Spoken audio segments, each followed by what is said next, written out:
अहिल्यानगर जिल्ह्यातील पाथर्डी येथील श्री क्षेत्र मढी यात्रा पुन्हा एकदा वादाच्या भोवऱ्यात सापडण्याची चिन्हे निर्माण झाली आहेत.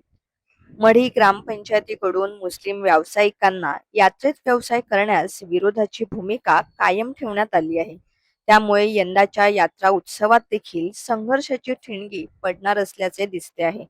दरम्यान प्रशासनाने अद्याप यावर कुठलीही भूमिका जाहीर न केल्याने व्यावसायिकांमध्ये संभ्रमाची अवस्था पाहायला मिळत आहे. राज्यासह देशभरातून लाखो भाविक मढीत कानिफनाथांच्या यात्रेसाठी दाखल होत असतात.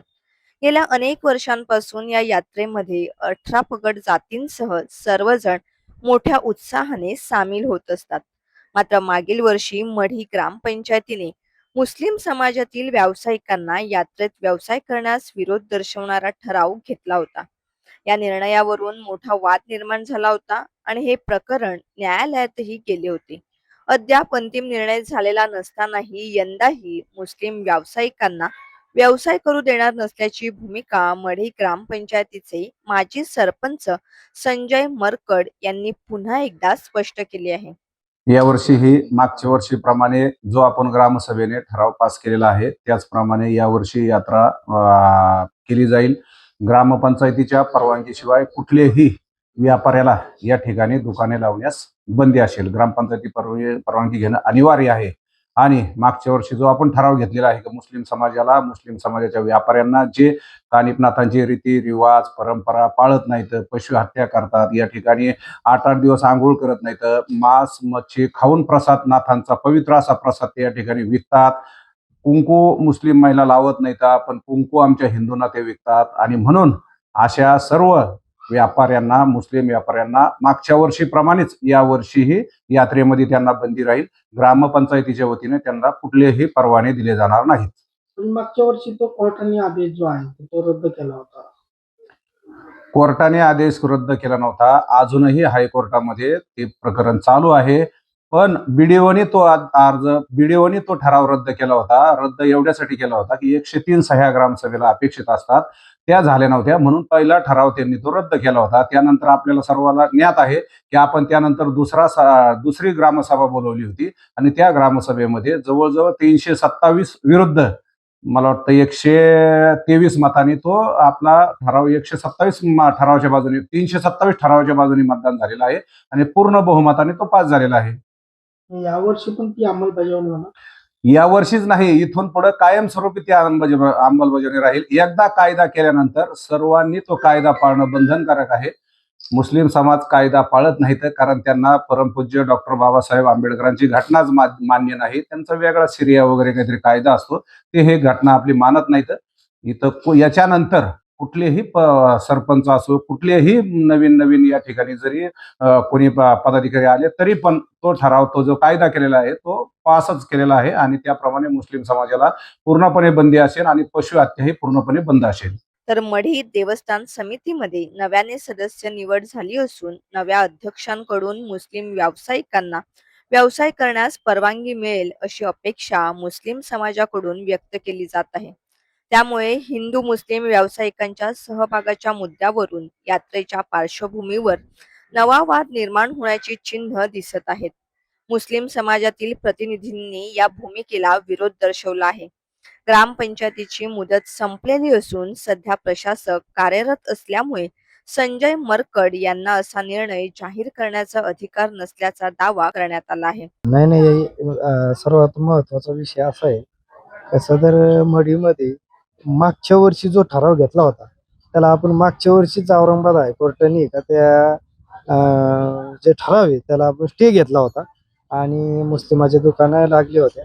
कारण हे देवस्थानच 18 पगड जातीचं आहे. त्याच्यामुळे कसं आहे ह्या वर्षी सुद्धा आता ते जे स्वतः अध्यक्ष होते, अध्यक्ष नाही, सदस्य नाही आणि सध्या 2026 मध्ये ग्रामपंचायतीचा कार्यकाळ संपलेला आहे. त्याच्यामुळे ना प्रशासक आणि वर जी बॉडी आली त्यांचं म्हणणं आहे का आता सर्व जाती धर्माचे, कारण देवस्थान हे 18 पगड जातीचं आहे, त्याच्यामुळे सर्व जाती धर्माचे लोकांचे दुकानं इथे लागणार आहेत. आणि ऑलरेडी देवस्थान ट्रस्टचे जे अध्यक्ष आता विठ्ठल मरकर सर, ते स्वतः बाईट घेऊन सांगणार आहेत कसं तर सगळे जाती धर्माचे दुकानं इथे लावण्यात येतील. मढी यात्रेतील मुस्लिम व्यावसायिकांच्या वादावर देवस्थानाकडून भूमिका स्पष्ट करण्यात आली असून भाविक आणि व्यावसायिकांकडून देवस्थानाचे पावित्र्य राखले जाईल यासाठी विश्वस्त आग्रही आहेत. कोणी व्यवसाय करावा हा प्रश्न देवस्थान विश्वस्तांशी निगडीत नसल्याचे देवस्थानचे अध्यक्ष विठ्ठल मरकड यांनी म्हटले आहे. ग्रामपंचायत आणि देवस्थान या दोन वेगळ्या संस्था आहेत. ग्रामपंचायत हद्दीत कोणाला व्यवसाय करण्यास परवानगी द्यायची अथवा नाही हा पूर्णपणे ग्रामपंचायतीचा अधिकार आहे. देवस्थान ट्रस्ट म्हणून केवळ गडाचे पावित्र्य राखले पाहिजे अशी आमची भूमिका आहे, असे अध्यक्षांनी म्हटले आहे. देवस्थान म्हणून एक भूमिका आहे की ग्रामपंचायतीने व्यावसायिकांना परवानगी द्यायची का न द्यायची तो विषय ग्रामपंचायतचा आहे. आमचा विषय तो गडाचा पावित्र्याचा आहे. जो भक्त आणि जो व्यावसायिक असेल त्याने गडाचं पावित्र्य राखलं पाहिजे असं आमचं विश्वासांचं म्हणणं आहे. आता या प्रकरणात AIMIM ने उडी घेतली आहे. AIMचे जिल्हाध्यक्ष परवेज अशरफी यांनी संजय मरकड यांच्यावर गुन्हा दाखल करण्याची मागणी केली आहे.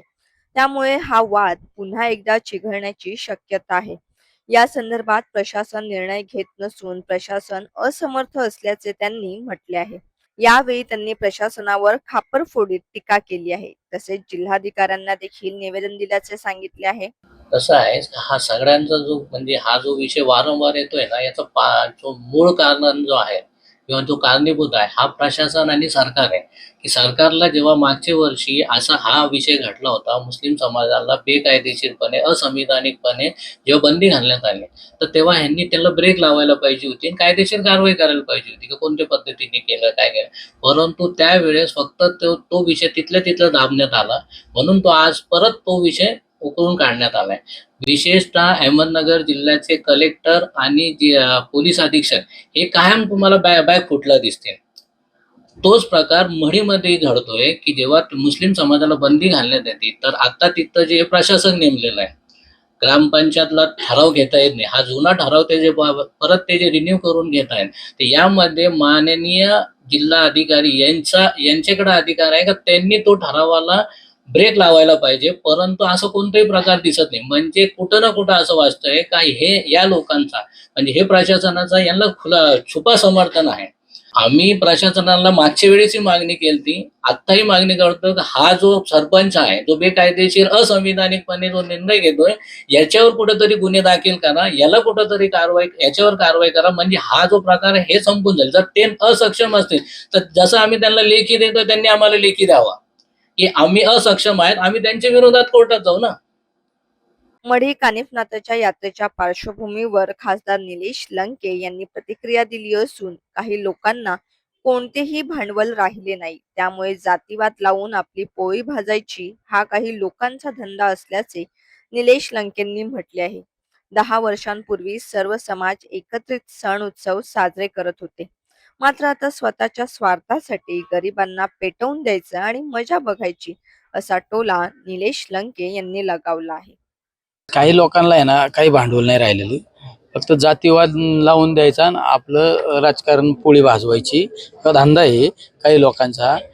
अरे 10 वर्षापूर्वी सगळे समाज एकत्र गुण्यागोविंदाने सण उत्सव साजरे करत होता. आता असं काय झालं? हे सगळं राजकारणाच्या स्वार्थापोटी तुमच्या आमच्या गरीबाच्या पोरांना पिटून द्यायचं आणि मजा बघायची हे धंदा चालू आहे जाणीवपूर्वक. गेल्या वर्षी देखील मुस्लिम व्यावसायिकांना मढी यात्रेमध्ये व्यवसाय करण्यासाठी बंदी घालण्यात आलेली होती. तसा ठरावच ग्रामपंचायतीने केलेला होता. 327 मतांनी जो आहे तो ठराव करण्यात आलेला होता. दरम्यान हा ठराव जो आहे तो आता यंदा देखील लागू असणार असल्याचे माजी सरपंच संजय मरकड यांनी सांगितलेलं आहे. कुठेतरी हा ठराव जो आहे तो आता न्यायालयीन प्रक्रियेमध्ये अडकला असला तरी यावर अद्याप निर्णय आलेला नाहीये. त्यामुळे तोच ठराव पुढेही कायम राहणार असल्याचे सरपंच मरकड यांनी सांगितलेलं आहे. त्यामुळे आता कुठेतरी ह्या सगळ्या ठरावाबाबत आता मोठा पेच निर्माण झाल्याचे पाहायला मिळत आहे. या दरम्यान या सगळ्या प्रक्रियेमध्ये प्रशासनाकडून अद्याप कुठलीही भूमिका स्पष्ट न झाल्यामुळे प्रशासन जे आहे ते या सगळ्या वादामध्ये कोणती भूमिका घेतं हे पाहणं महत्त्वाचं ठरणार आहे. गिरीश रासकर, नवराष्ट्र, अहिल्यानगर.